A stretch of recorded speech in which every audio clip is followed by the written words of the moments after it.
Kani gedi kadokha kabalai nani ka third prize bat ka jingkhia jongka kadai lai kilo 8% program.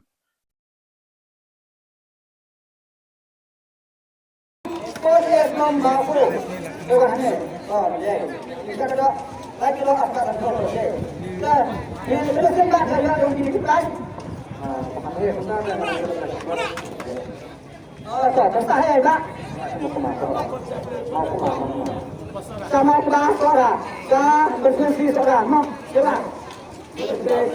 Suara, bersih suara.